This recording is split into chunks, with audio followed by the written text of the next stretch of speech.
How's it going, and welcome back to another park run video. It is Saturday, which means it is park run day, and today we are off to Newport Parkrun, which is located to the southwest of Newport, and it is around Tredegar House grounds, which is actually a stunning house, and I definitely recommend to go even if you're not doing the park run. As we are in the winter, they have moved across to the winter course, which instead of doing a 2-lapper is a 3-lapper around the lake. It's quite a nice little course. It's flat, however it's got lots of turns, bends, and there's trails. Shoes probably I'd recommend for most of it, and then there's a little bit of paved gravel area as well, but I would definitely recommend trail shoes for this one, as when you go towards the foresty area it's a lot more moist and there's lots of wet patches and things where you can slip over and things like that, so you've got to be careful on this one. But before we get into the course, if you don't know what a park run is, it is simple. It's a 5k run ran by a group of volunteers who marshal, time the event, etc., and it is also completely free. Sign up on the website, get your own barcode, scan it at the end along with the barcode with your position on it, and then you'll get your own official park run time. With that being said, because of the turns and bends, it's probably not quite one for your PB. It is a quick one compared to quite a lot of the hillier ones, but I wouldn't quite say it's a PB worthy course. There is actually the Riverside, which is not too far from this one, which is also in Newport, and that is a lot quicker if you are trying to get your PB. So a quick overview before we go into some more detail on the course. It is a quick 3-lap course, fairly flat. As you can see in the top left, the gradient is not high at all, and it is around a lake, followed by some gravel paths, followed by some muddy sort of trail area, and then you finish it off with a little turn at the end. Not high gradient, elevation gain of just 18 meters. And now let's look at the course in a bit more detail. So you're going to start down here at the Sundial Monument, make your way up in a straight line on a gravel sort of path before turning right and doing a U-turn almost, so that it slows you down a little bit, that U-turn, and then you hit more of a dirt path. On this dirt path you're going to make your way down south. You're going to cross a bridge where the Tredegar House Woods sign is. You go across there and make your way further south. As you can see, you're right by the lake, so this area can get a little bit boggy, and especially with it being flooding recently, you've got a high water table level, so it is a bit moist on foot. And as you get a little bit further down the lake, again it was still a little bit wet, a few puddles down there before making your way back up towards the Tredegar House. So you've just done the loop of the park lake. You're going to do that another 2 times, and once you've done it that 3rd time, you're going to turn left here at the end where you'll hit the finish line. But as I said, winter course only. And now it's time to take a look at Newport Park Run records, with the fastest male being Remy Adebayi with a time of 50 minutes and 26 seconds. Sorry if I pronounced your name wrong there. The fastest female being Emma Wookie with a time of 17 minutes and 59 seconds. And the average number of runners is usually around 290, with the average time being 29:56. Now, I actually heard the other day as well, with the winter park runs, that they have to actually be longer than the summer park runs, so they're slightly slower. I may be incorrect on that. Someone can correct me maybe in the comments. But yeah, we'll have a look now at my stats. So we're on to our 13th park run. Currently done 12, with my best finish position being at Zaloni Jar in 4th place, and our fastest times have stayed the same for the last few weeks now, with Summerdale Pavilion with a top at 22:32, Evesham 23:01, and 5 Arches with 23:25. Let's try not 5 Arches off this week and see if we can beat our times. Now that's all the stats done, and now we'll get into the run. So we're about to set off and we are go. So we're going to try and beat our time this week. 5 Arches 23:25. Will we be able to do it? I think it may be a slightly longer course with it being this winter course, but as you can see, the start is a little bit congested, but it's quite a quick one. I have to say, a lot of these ones you start off walking a little bit if you're in the middle of the pack, but by the looks of it on this one, we did actually have a decent start. We're on the trail sort of gravelled path. You can run on the grass on that right hand side as well, but I think it is more advised to stay on the trail because you don't want to mess up all the grass for the gardens. But we are heading our way up for that first U-turn now under the trees as well. Quite a nice day for running, to be honest, and let's get going. So it's literally just changed to some paved paths now, so it's a lot of different surfaces you'll find on this run. But we're heading our way towards that first U-turn at the end, where we'll then turn onto some dirt path. There's a guy there in front of us with 500 park runs. Very impressive, and I think I try and use him as my pacer, but eventually he does pull away, and you'll see that a little bit later. But here we go, almost at that far side, so we've cut across the field, almost across the field now, and then we're going to do a U-turn and head our way back towards the lake.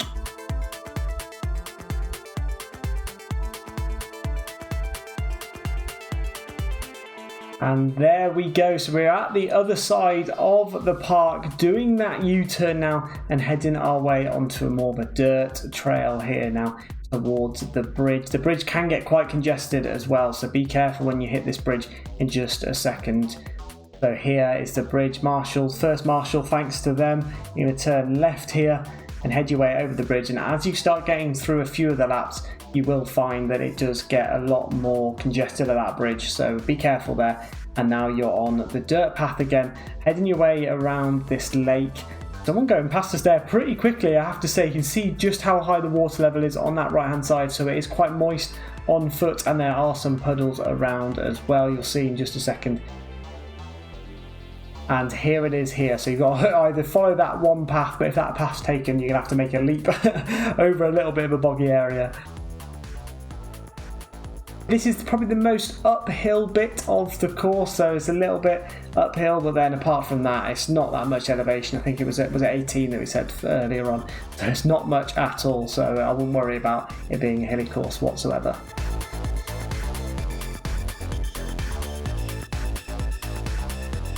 And now, as you can see, it's turned to more of a tarmacked path now, so it's a lot harder on the ground, which is nice. So you're off that muddy trail sort of area and now onto the hardened path. You can see the lake there on that right hand side, and in the distance potentially you can see where you're going to run round. Yeah, see the little bit of land on that far side, so that's the other side of the lake, and then you nearly completed lap number 1. One thing I do love though is the colour coordination of this person here with the 500, with the blue hat as well. I love that. Blue bubble hat, blue 500 top. I actually really like the 500 top, so I'm definitely motivated to try and get to 500 runs. But if you are enjoying these sort of videos, don't forget to hit that like button. It supports the channel so much, and hit that subscribe button as well. Here's a few puddles, just as it was going through our subscription bit there, but there's a few puddles here on the ground due to the lake being so high. And then it's back to normal hard standing ground again, and then you can head your way towards Tredegar Park. This is the last bend around that lake, and you're heading your way back up towards the start line. See Tredegar House on the left hand side in just a second.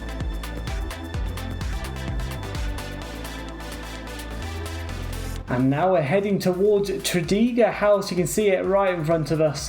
Impressive building, I have to say. It's probably more of a gravel area now that we're heading onto here. So it's a bit more gravelly than the track just before, and then we're going to turn right and head our way towards the start. I'll point out the finish line as well, but there's the gates into the Tredegar House Gardens. And then on the left hand side you'll see the little turn off for the last lap where you run towards the finish. You can leave all your tops and stuff there. You can see literally an array of tops there on that fence side. Left hand side is where the Newport sign is as well. There's all the volunteers, and then on that last lap you're going to turn off to the left there to head towards the finish line. But now we're on our way back across to the top end of the park, and then we're heading our way back around the lake. But that's lap 1 complete with a time of 7 minutes 50. Pretty happy with that.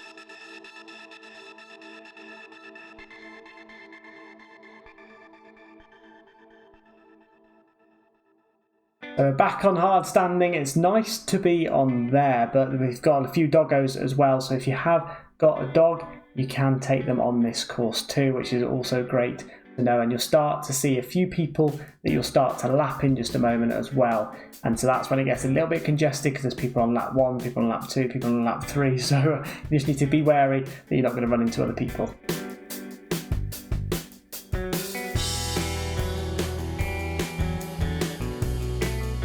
And another half lap complete, going around that U-turn and making our way back onto the dirt path and towards the lake again. So here's the bridge for a second time. Be careful, it could be slippy, so don't want to slip over there. Thanks again to the marshals for manning the bridge as well, so they can let people know whether they need to go single file or not. There you can see it's quite muddy again here on this right hand side, so it's probably going to get a bit muddier as well as more runs take place, so be careful definitely with the mud and slipping, as you don't want to fall straight into the lake on that right hand side. So you can actually see from the footage just how windy this course is. You're sort of going back and forward. I think he may have fallen over, so I hope he's alright. But you can see now we're making our way back towards the lake area. Lots of turns, bends. This is the uphill bit as well, so this slows you down a little bit, and you can see the 500 has just started to pull away from us as well. He's starting to hold his pace, whereas we're flagging a little bit.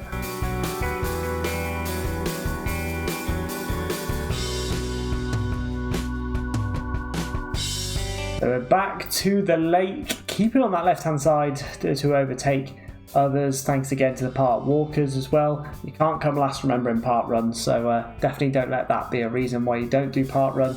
But we're doing quite well at the moment. You can see on the right hand side, stunning lake again, and now we are heading our way back towards the start to complete lap number 2.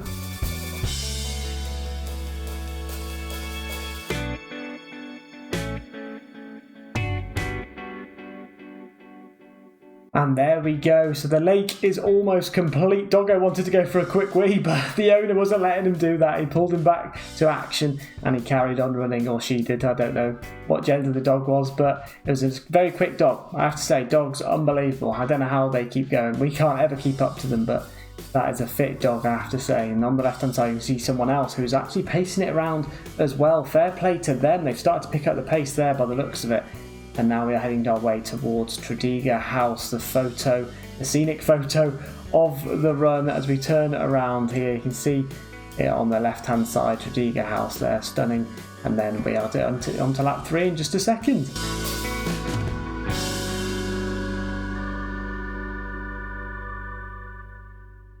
So that is lap 2 complete. Just a little bit slower than lap 1, I think, by the looks of it. But I remember I did start to feel it now when we move it into lap 3. I thought I've gone off too quickly here. Trying to keep up with someone that's done 500 runs is not a good idea.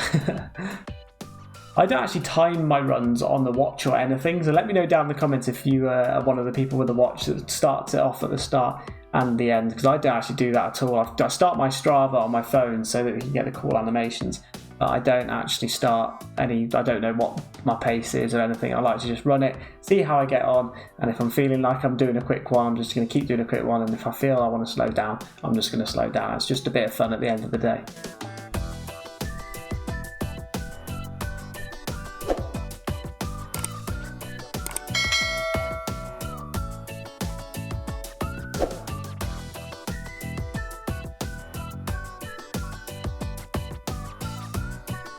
And if you run a similar time to me, this is where you need to be careful here, because as you can see, we're hitting the bridge now. So we're just going to have to slow down. Don't want to run into them or take out a dog either. That is not the thing that you want to end up doing, unfortunately. But there we go. You can see on the right hand side, bit boggy still. It's getting muddier and muddier. Watch out for public as well, because they can use the path too. So it is very tight. You can see me dodging and weaving around the trees too, but it's a very weavy course, and I think that's probably the biggest pinch point, which we'll mention at the end.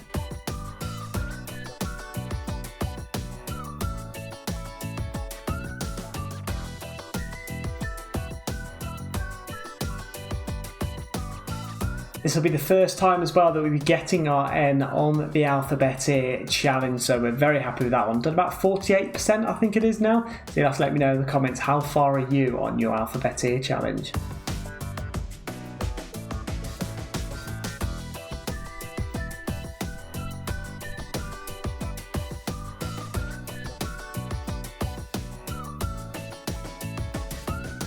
And that is almost the lake complete for that final time, weaving around as we overtake a few people here on the left hand side now.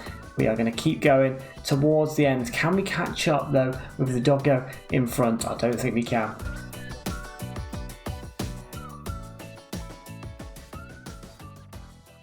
And unfortunately, we do not get on the leaderboards as we lost to the 5 archers time there of 23.25, but we're still doing quite well. I felt like we did a really good run on this one, so I was quite disappointed with my time in the end.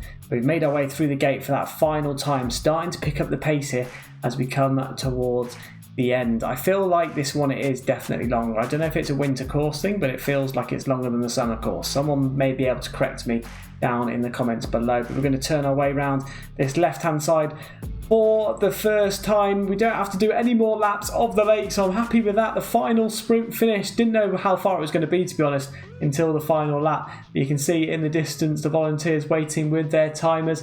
We're almost there. We couldn't catch up with the dogger, unfortunately, but what time will we get? We'll get a time of 24 minutes and 13 seconds and a position of 36th. So pretty happy with that position, to be fair. I didn't think I'd be that high up because there was quite a lot of runners, but that is it. I need to go over to the wall, have a quick breather, and now let's go and have a look at an overview. And that is it. So Newport Parkrun complete. Definitely not one for the PB, too windy, especially the winter course. Maybe the summer course might be a little bit easier, so we'll have to give that one a go when it gets towards the summer months. Big mixture of ground, big mixture. So you've got hard standing, you've got gravel, you've got earth, so probably the most mixture I've ever seen. So I'm definitely going to go for trail shoes as recommended. I wore road shoes, definitely regret doing that. But very nice surroundings. You've got the lake, you've got Tredegar House gardens, and you've got the Tredegar House itself as well when it opens up. And now let's take a quick look at a few of the pinch points, which slows you down so you can't hit that PB. So firstly, you have all the bends. So you've got that first U-turn. It's quite windy in some points, so definitely the bends will slow you down. And you also have that bridge section, which could slow you down because as soon as it gets congested on there, you're gonna have to wait